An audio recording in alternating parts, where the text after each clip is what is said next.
तो मिस्टर रामशंकर कथियारा जी।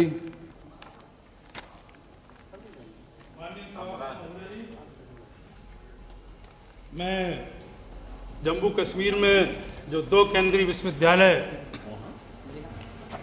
की स्वीकृति हुई है उसका मैं स्वागत करता हूं, क्योंकि जम्मू कश्मीर को हम इस देश का मुकुट मानते हैं और वहां पर एक आचार्यों की बड़ी लंबी परंपरा रही है, ज्ञान की स्थली रही है। लेकिन केवल जम्मू कश्मीर में ही 2 केंद्रीय विश्वविद्यालयों की स्वीकृति किस आधार पर हुई है, ये निश्चित रूप से हम सबके मन में एक प्रश्न खड़ा हुआ है।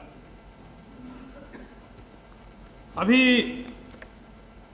हमारे माननीय सदस्य जो जम्मू कश्मीर से आते हैं, लाल सिंह जी चौधरी,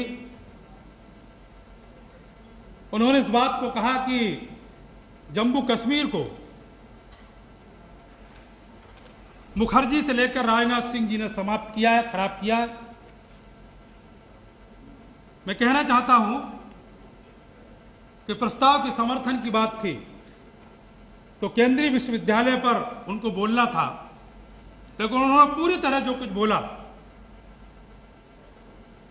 जबकि विश्वविद्यालय की बात थी, राजनीतिक दल के आधार पर बोला। और जो मुखर्जी जम्मू कश्मीर में बलिदान हुए और देश के प्रथम प्रधानमंत्री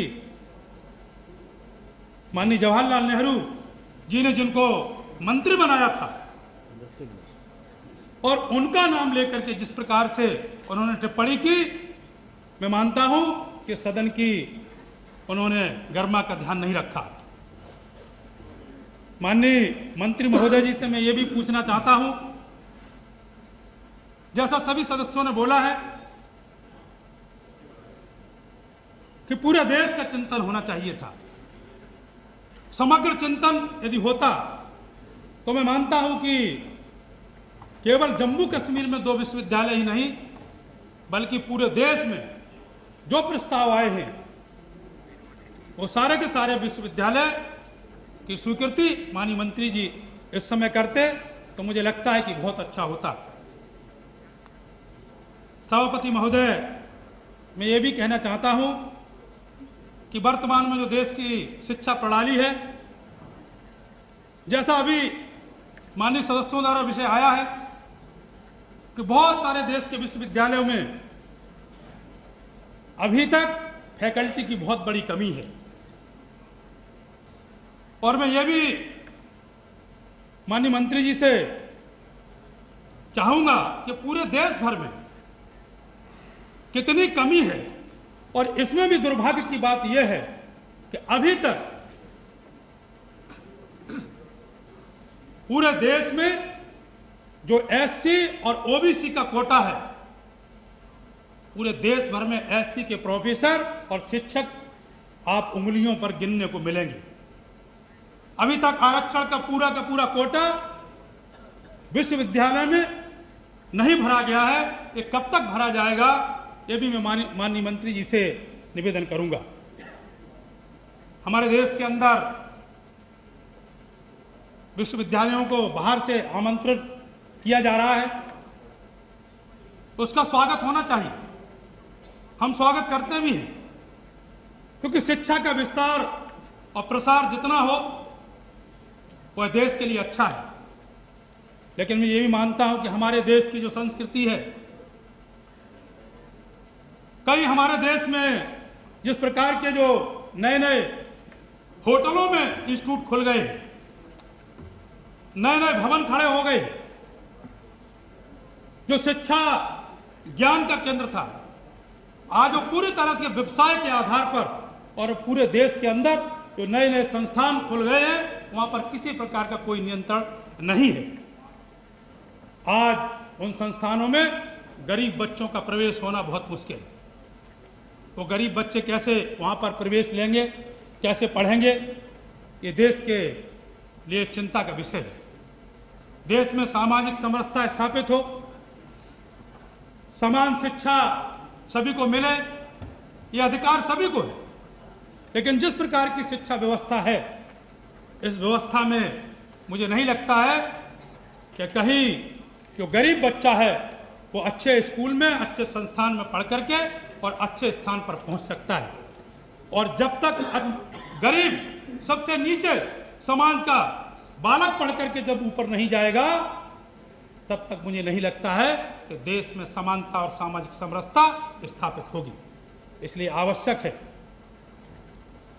कि जो पिछड़े हैं, गरीब हैं, दलित हैं, उनको मौका दिया जाना चाहिए। और जो विश्वविद्यालय और डिग्री कॉलेज हैं जहां पर वर्षों से जगह खाली पड़ी है, वहां पर शिक्षकों की नियुक्ति अविलंब होनी चाहिए। ये मेरी माननीय मंत्री जी से मांग है। जो पूरे देश के अंदर अभी शिक्षा के माननीय सदस्यों ने जो विषय रखे हैं, उसमें मुझे लगता है कि हम सब मिलकर के इसमें दल से ऊपर उठ करके, क्योंकि शिक्षा ही एक ऐसा विषय है कि जिसके आधार पर देश को आगे बढ़ाया जा सकता है। हम लोग संसाधन जुटा देते हैं, केंद्रीय विश्वविद्यालय खोलते हैं, ईंट पत्थर का भवन बन जाता है, लेकिन यह भी देखने की आवश्यकता है कि जो भवन बने हैं, ऊंचे ऊंचे भवनों से देश की पहचान नहीं होगी। यदि देश की पहचान होगी तो ऊंचे ऊंचे लोगों का जब तक निर्माण नहीं होगा, तब तक देश का ऊंचा नाम नहीं होगा। और इसलिए मेरा माननीय मंत्री जी से निवेदन है कि जितने भी विश्वविद्यालय चल रहे हैं, उन सब विश्वविद्यालयों में जो स्थिति है सबको पता है, उसमें कैसे गुणात्मक सुधार हो, कैसे जो जगह खाली पड़ी है उनको भरा जाए। यही निवेदन करता हुआ मैं ये भी मांग करूंगा कि पूरा उत्तर प्रदेश, जैसा अभी विषय आया है, पश्चिम उत्तर प्रदेश में कोई केंद्रीय विश्वविद्यालय नहीं है, केवल एक अलीगढ़ विश्वविद्यालय है। वो अपने अलीगढ़ विश्वविद्यालय से पूरा पश्चिम उत्तर प्रदेश की भरपाई नहीं हो पा रही है। 1927 से जो आगरा विश्वविद्यालय है, जहां से मैं सदस्य हूं, मैं माननीय मंत्री जी से निवेदन करूंगा कि इतना पुराना विश्वविद्यालय है, आगरा विश्वविद्यालय को भी केंद्रीय विश्वविद्यालय बनाया जाए। बहुत बहुत धन्यवाद। Thank you Shri